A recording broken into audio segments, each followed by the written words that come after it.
Idrissa Seck est toujours dans, comme je l'ai dit dans plusieurs médias, est toujours dans une entreprise de rattrapage politique. Je pense qu'il revient de quelques années d'hibernation. Il est normal pour lui d'aller voir toutes ces personnes à qui il a eu une, une, une cohabitation difficile quand il avait le pouvoir. Je pense que Idrissa Seck, c'est l'homme peut-être qui a le moins fait ou qui n'a jamais rien fait à Touba ou en pays mouride. Moi-même qui suis mouride, je ne peux pas vous dire ce que Idrissa Seck a fait par-ci et par-là. Il est très facile pour lui aujourd'hui de dire que le président ne connaît pas le sens des priorités. Quand il réalisait les chantiers de Thiès avec la place de France, à l'époque, il y avait des abris provisoires. Qu'est-ce qu'il a fait des abris provisoires? Qu'est-ce qu'il a fait des abris provisoires? Donc, il faut laisser les hommes politiques faire leur comédie préélectorale. Non, je ne le méprise pas, je le respecte beaucoup. C'est un homme politique quand même qui a fait sa carrière et qui a fait son temps. Mais je veux dire, je ne peux pas comparer aujourd'hui un candidat aux législatives qui, avec la liste de Khalifa Sall, avec la liste de Cheikh Bamba Dièye, Serigne Mansour Sy Djamil et Malick Gakou, n'a pu faire que 12%. Nous avons un bilan et des perspectives heureuses pour le Sénégal. En 5 ans, nous avons fait plus que ce que d'autres ont fait en 12 ans. Vous savez, il y a d'abord le pacte entre le candidat et le Sénégal. Macky Sall a signé un pacte fort avec les Sénégalais au soir du 24 mars 2012. Je pense que ce sont les médias qui ont changé d'orientation, mais le président Macky Sall n'a jamais changé d'orientation. Le peuple aussi n'a jamais changé d'orientation, puisque comme vous l'avez vu, à différentes élections, il a eu des résultats très importants par rapport à ce qu'on disait. Donc la confiance du peuple lui est déjà acquise. Maintenant, la stratégie de l'opposition, c'est de créer une situation d'un pays ingouvernable avec... Vous savez qu'on est très loin du 23 juin. Le chaos du 23 juin. On est très loin de la période où on n'avait plus d'électricité. Aujourd'hui, le Sénégal a doublé sa capacité de production. On est passé de 570 MW à presque 1000 MW entre 2012 et 2017. Une économie, un pays, ça s'évalue aussi. L'évolution, ça s'évalue.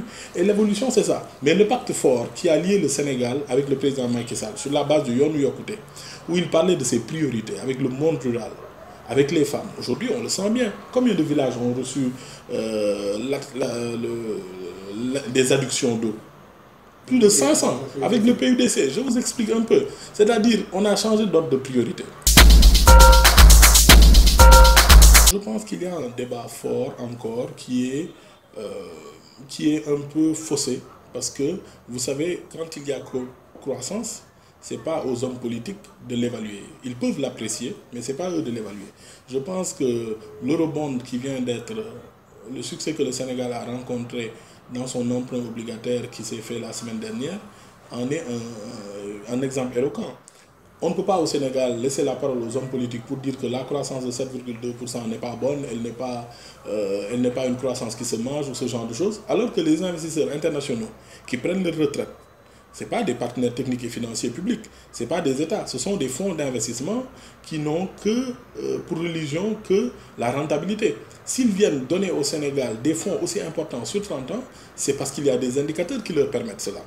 Il y a des instituts de notation qui suivent réellement et sérieusement le Sénégal. Donc entre ces deux-là, qui croient? Moi, je crois plutôt à ces institutions qui mettent leur argent au Sénégal.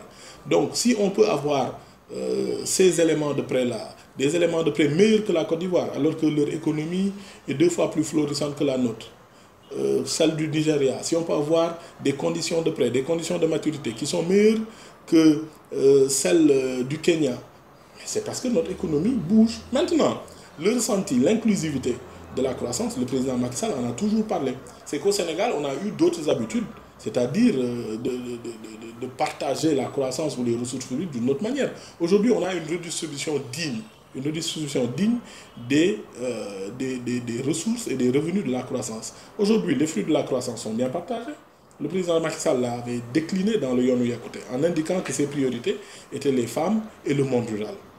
Les inégalités territoriales sont réglées par le PUDC. C'est là où c'est grave. C'est-à-dire, le pouvoir de la manipulation est très fort, puisqu'on ne peut pas avoir un pays où la production en riz a été multipliée par 2 en 5 ans, la production d'arachide a été multipliée par 3 et qu'on nous parle de famine. Ça, c'est une situation. On nous dit, tous les jours dans les médias, on nous dit oui, on n'arrive pas à vendre notre arachide. C'est ce qu'on nous dit. Parce que le marché chinois qui a acheté notre arachide, c'est autorégulé, ce genre de choses. Mais en même temps, on nous dit que oui, il y a une famine. Il faut savoir ce qu'on veut. On a eu une bonne pluviométrie, on a eu une bonne campagne agricole ou pas? On a eu un bon hivernage. Comment peut-on, après, avoir une famine? Donc c'est là où vous, les journalistes, vous devez faire votre travail. Allez dans le nord, allez à Matam. Fait par des organismes. Voilà. Non, allez dans le nord, allez à Matam. Vous êtes des personnes bien formées et allez voir s'il y a cette famine-là. S'il y a cette famine, la preuve. On parle d'annexe du palais, les gens veulent faire un palais. C'est ça qu'il faut éviter. C'est ça qu'il faut éviter. Aujourd'hui, nous sommes dans un débat politique qui est géré sur des réseaux sociaux, chacun étant spécialiste de tout, chacun s'exprimant sur tout et rien. On a vu ici des députés parler à l'Assemblée nationale dire qu'ils ne payaient pas d'impôts et que le lendemain, qu'il y ait d'autres députés qui montent leur bulletin de salaire avec des impôts. Ça aussi, c'est arrivé au Sénégal. Tout le temps, on a cette habitude-là. Vous avez des opposants qui vous disent construire une annexe du palais à Diamniadio, ce n'est pas une priorité. Peut-être. Mais en même temps, on oublie que le Sénégal, en ce moment même, entre 2017 et 2020, va construire 6 000 abris. Le gouvernement n'a pas croisé les bras sur ces sujets-là. En même temps, on vous dit que ça ne va pas au Sénégal. Depuis le président Senghor, on a eu quel taux d'électrification rurale? On a eu 24% d'électrification rurale. Le président Macky Sall l'a fait passer en 5 ans de 24% à 60%. Et ces mêmes personnes vont vous dire, oui, il n'y a pas d'électricité dans les zones rurales. Le niveau d'équipement en ambulance des zones rurales, c'est une réalité, vous le voyez tous les jours à la télé. C'est une réalité. Donc tous ces investissements publics qui sont faits pour créer une égalité sociale, la CMU, la bourse familiale, qui sont faits pour créer une égalité territoriale, vous voulez nous dire qu'il n'y a aucun impact. C'est pas réel. C'est démentiel, c'est quelque chose qui n'est pas compréhensible. Donc je vous appelle, vous les journalistes et les analystes, à nous dire quelle est la réalité de ces faits-là. Nous sommes dans une période préélectorale. Nous déroulons, hein, comme disent les jeunes, nous déroulons. Nous avons notre programme et notre objectif. On a été élu, le président de la République a été élu sur la base d'un programme qu'il est en train de dérouler avec les résultats qui s'en suivent. Qu'il plaise à certaines personnes ou d'autres, il y a ces résultats-là. La communauté internationale est en train de sanctionner positivement ces résultats-là. Et le monde paysan, tous les secteurs d'activité ont connu ce regain d'activité. Souvent, j'entends, par exemple, un certain nombre d'acteurs politiques parler de tertiarisation de l'économie. Oui, au Sénégal, l'économie est tertiarisée, nous n'avons pas une industrie forte, ce genre de choses. Mais pour arriver à une économie industrielle, pour un pays en développement, il y a des préalables. Ce qu'on devrait reprocher au président Macky Sall, c'est d'avoir, la question qu'on devrait lui poser, c'est de savoir est-ce qu'il a réglé ses préalables pour que le Sénégal ait une économie industrielle. Oui, mais les difficultés de l'entreprise Baratal les difficultés de l'entreprise Baratal ne datent pas de cette période-là. Vous êtes au courant, je pense que dans les années, à la fin des années 2000. Mais aujourd'hui, ce qu'il faut savoir, c'est que quelles sont les grandes entreprises sénégalaises de construction, je parle de mon domaine, si on parle de marché public, qui n'ont pas leur carnet de commandes complet. Il faut faire cette enquête-là. Aujourd'hui, demander à CSE, CDE, Eiffage, Sotracom, toutes ces entreprises-là, s'ils se plaignent de la commande publique. Maintenant, il y a un autre fait. Si on a une commande publique sur des grands projets qui vont jusqu'à 7 000 milliards, il faut savoir maintenant, est-ce que les entreprises locales sont capables de réaliser tout cela? Autre chose, on parle souvent de marché de construction donné à des étrangers. Moi, je pense que, quand même, depuis que le président Macky Sall est là, au Sénégal comme président, vous avez dans le PSE un point qui s'appelle construction d'un écosystème de la construction, mise en place d'un écosystème de la construction. Aujourd'hui, le président Macky Sall a lancé un grand défi aux entrepreneurs sénégalais. C'est de faire en sorte qu'il y ait beaucoup plus de contenu local dans nos constructions. Je donne un exemple. Vous allez à Diamniadio, une entreprise comme Envol, eu égard aux grands projets qu'il gère, vont jusqu'à créer une filiale pour monter des meubles au Sénégal. Ça, c'est un impact positif de la commande publique. Vous allez dans une entreprise comme Telium qui gère des sphères ministérielles, à cause de la grande commande de l'État, ils ont aujourd'hui une filiale pour façonner de l'aluminium.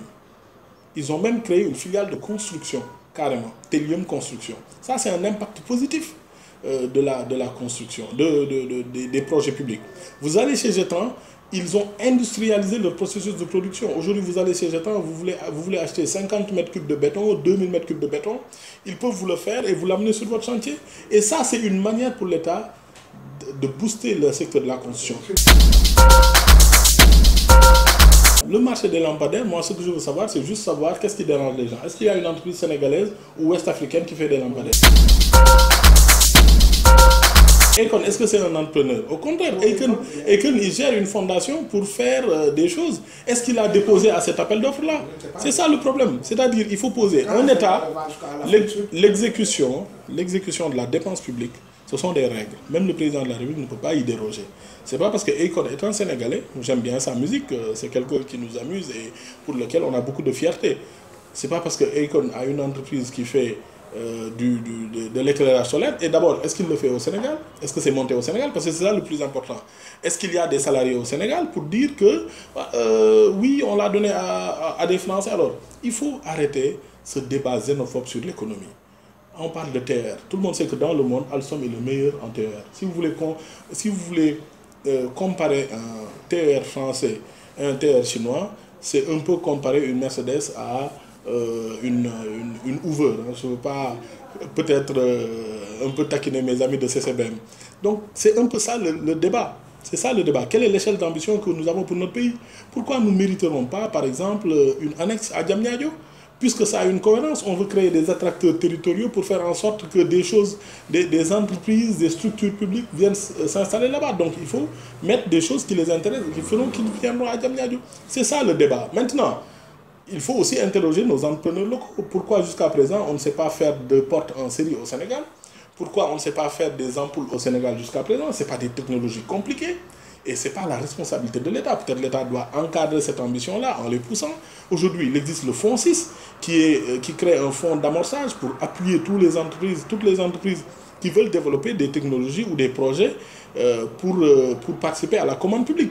Mais aujourd'hui, quand on fait de gros chantiers, il faut faire en sorte aussi que nos entrepreneurs locaux puissent avoir de grandes entreprises qui réalisent ces choses-là. C'est ça le défi de l'entrepreneuriat et de notre économie. Je pense qu'au Maroc, ce qu'ils ont réussi, c'est de créer de grands ensembles. C'est d'avoir de grandes entreprises qui se regroupent et qui sont capables de travailler sur le territoire national, mais aussi de s'exporter. Et c'est ce que nos entreprises locales doivent faire.